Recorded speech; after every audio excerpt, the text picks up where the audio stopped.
Jeff was a very nice guy who wouldn't harm a fly, but one day he met a psychopath who offered him 1 million if he wouldn't kill his own twin within 3 days of an experiment. Jeff laughed at the idea, knowing he would never ever harm his twin, as he was the only person he truly cared about in the whole wide world.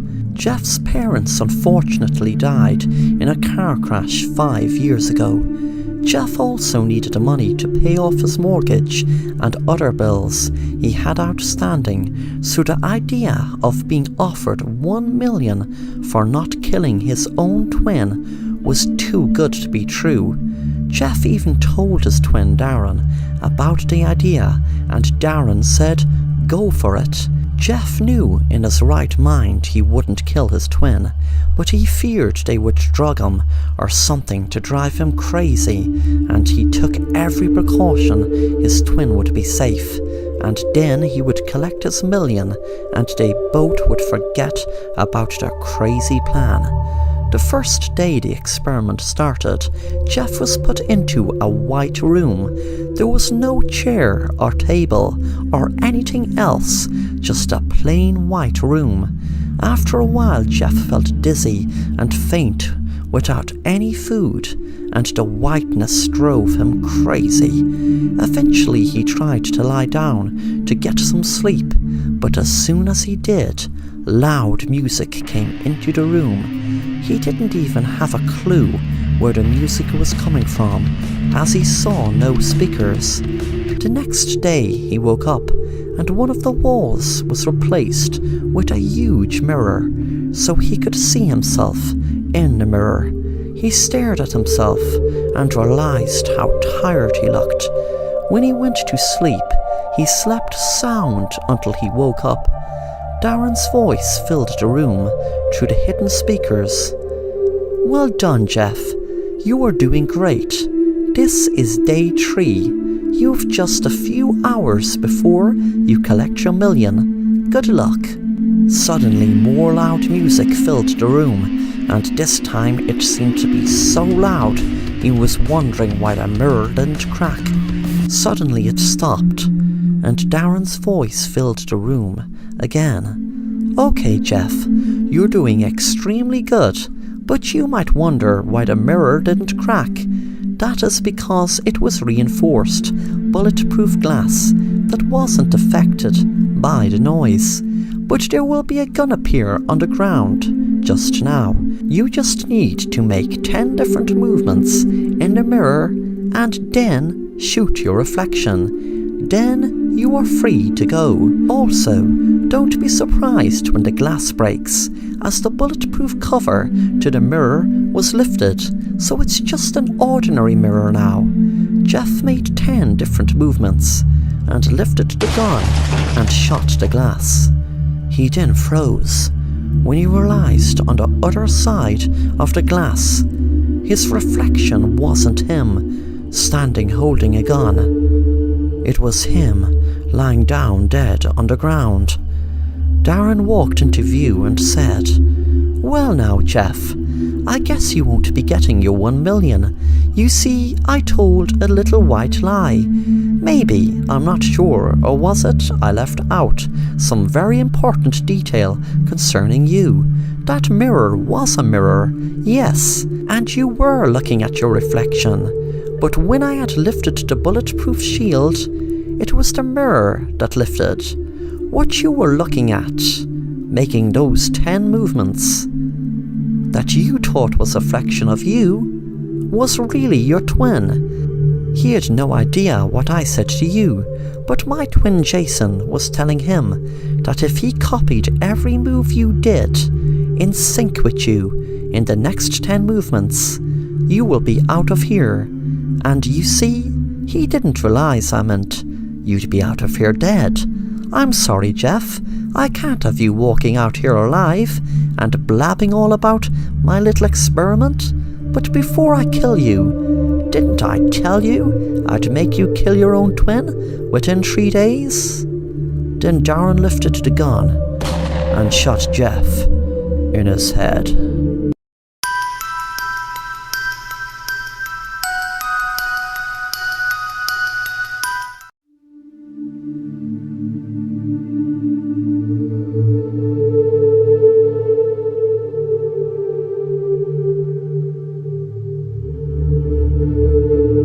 Siobhan was looking forward to spending Halloween night with her parents and friends Sarah and Lydia.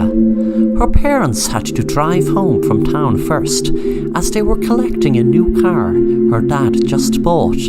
Sarah and Lydia were killing the time playing computer games, but they soon got bored. It was then Siobhan decided to get out a Ouija board to them fool around with. She had it as a gift from last Christmas, but didn't play it until now. She knew how to use it though, because of watching people use it in movies. When they were all sitting around the table, Siobhan asked, "Who's there?" The board spelled out, Siobhan. "Oh no, Siobhan." Siobhan asked, "Are you dead?" The planchet moved around the board, spelling out, "Yes." Then Siobhan asked, "How were you killed?" The board spelled out, "Car accident." Then Siobhan was getting spooked out completely and asked who was this, and the board spelled out, "Your mother." Siobhan sat back shocked, while her two friends thought it was some sick joke. Sarah said, "That was sick, Siobhan. Why would you do that? You obviously were moving the thing around the board. Why say that about your own parents?" Siobhan said, "I wasn't messing. That was moving by itself." Siobhan rang her mom and there was no answer. Then she rang her dad. There was no answer. Suddenly there was a knock on the door and Siobhan was hoping it was her parents, but her heart sank when it was the police. Siobhan knew the policeman as he was a friend of her dad's. He had a sad face on him and said, "I am very sorry to break this news to you, Siobhan, but unfortunately your parents were killed in a car accident."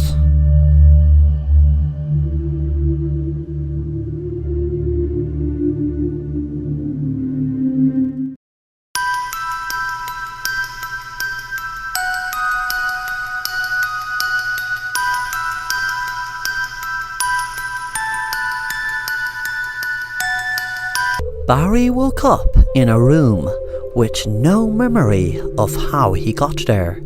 His joints ached and he felt strange. He saw a camera up in the wall, staring right at him. Then suddenly, two men walked into the room. One man said, "Hello, Barry. Relax. You will be given a full explanation why you're here in just a short time, but there are a few things you need to sort out yourself first.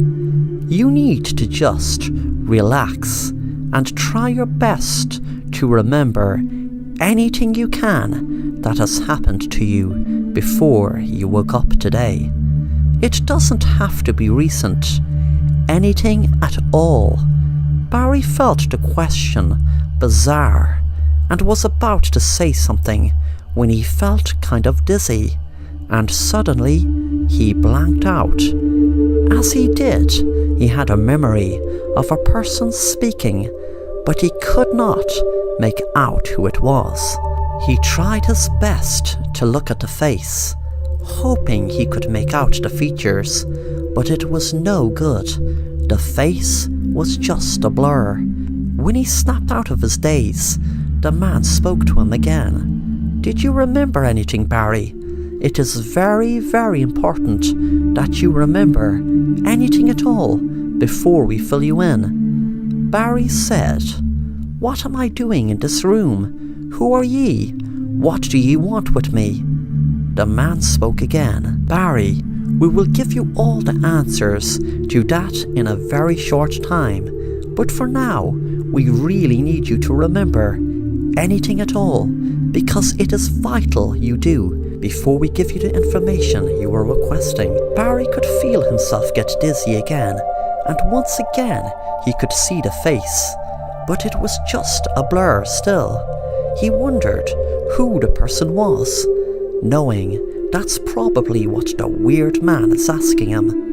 Who is that person that is so blurry to him? It was driving him crazy. When he snapped out of his daydream again, the man asked, "Do you remember anything, Barry? What is it you see when you black out?" Barry said, "I see a face, but it's a blur. I can't make out who it is." The other man spoke this time. "You're doing great, Barry, but before we tell you what is happening, you need to see that face. You're not ready to hear the truth until you do." Suddenly Barry blacked out again, and he could see a person walking towards him, but the person was still a blur, until suddenly the blur became clear, and he was looking at the face, and realized he was looking at himself. He said to the men, "It's me. That person who was a blur is me." The man said, "That's good, Barry. You're in a good state when you realize that is you. Barry, you paid a large amount of money in the year 2020 to a secret government organization to do to you what is happening right now. And I have all the paperwork to show you that you've given your full consent. You will get a shock when I'm about to tell you what I'm about to tell you, but believe me, we are only doing what you paid for. The year is 2220. You were 200 years into the future from when you were frozen, and the information was passed down generations to you beyond frozen in the year 2220. Barry, you nearly didn't make it, but the problem is, Barry, no one else has except us and maybe 100 more. The world experienced an apocalypse after World War III happened just a few months after you were frozen in the year 2020. We had this bunker specially built, and the elite in the government survived also. The world is no longer like it was, Barry. We had to start again. I am sorry you woke up to a world like this. They didn't get frozen, Barry. You are the only one who did get frozen. That's the one thing I was trying to figure out. But the other survivors, well, they were the elite. The big, huge government officials, the president, and everyone else. They had their doomsday bunkers. They were the lucky ones. But even with that, there are now only about just over 100 of us left. This world is in ruins. This world is no way anywhere near the world I read about in history like it was before World War III started. 10 minutes later, Barry exited the bunker to see what the world looked like, and what he saw was a city in wreck and ruin. Suddenly he had another blackout. He could see himself talking to an elderly man. The man spoke. "I will do this for you, Barry, as I don't have much time to live with my crippling disease. Once you're in the bunker and safe and frozen, I will detonate the biggest nuclear missile this world has ever seen." Barry suddenly snapped out of his flashback. The man was standing next to him. This city you were looking at was built about 195 years ago. There were about 10,000 survivors in the bunkers then, just after World War III ended. But unfortunately, not many are left, and unfortunately, people aren't in a rush to bring new life into this world. Would you blame them? By the way, Barry, what made you decide you wanted to get frozen until the year 2220? Barry couldn't tell the real answer, so just said, "I can't remember."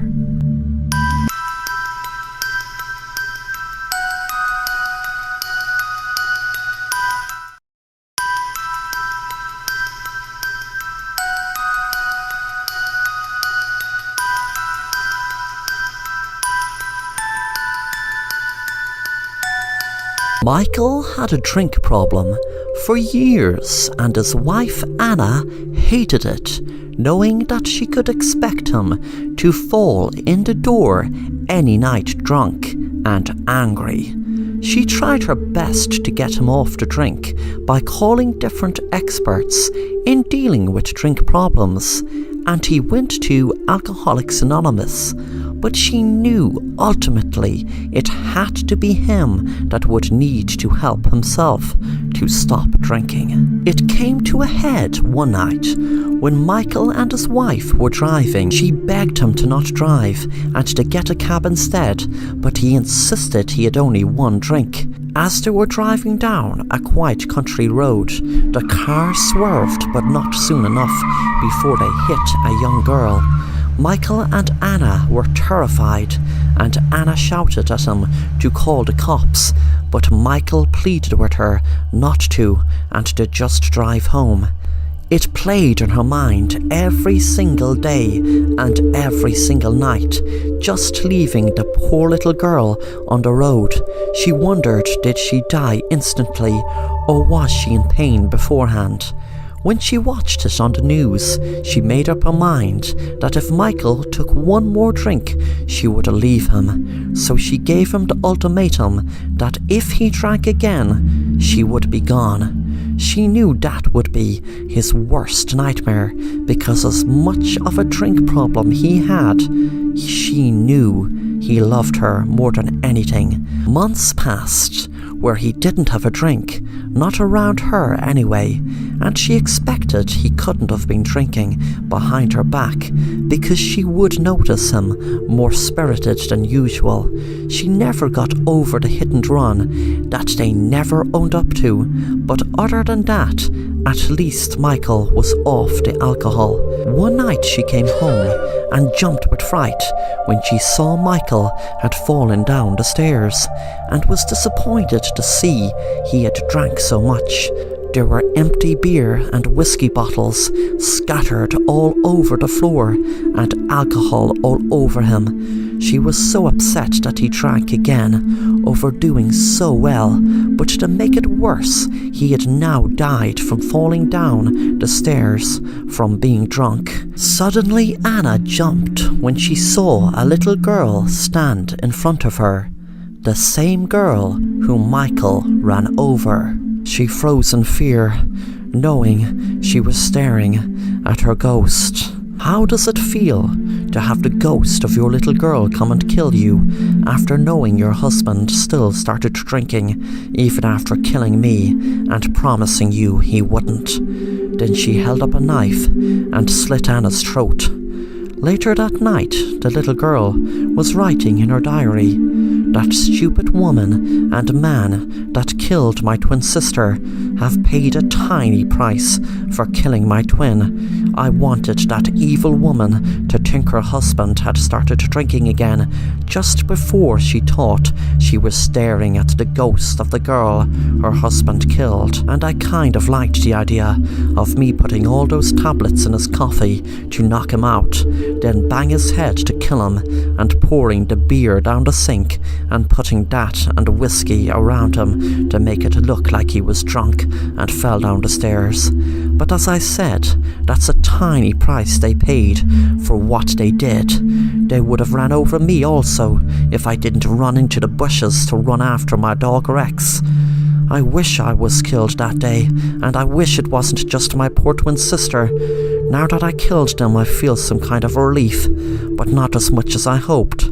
I wondered, should I have made their deaths more slow and painful?"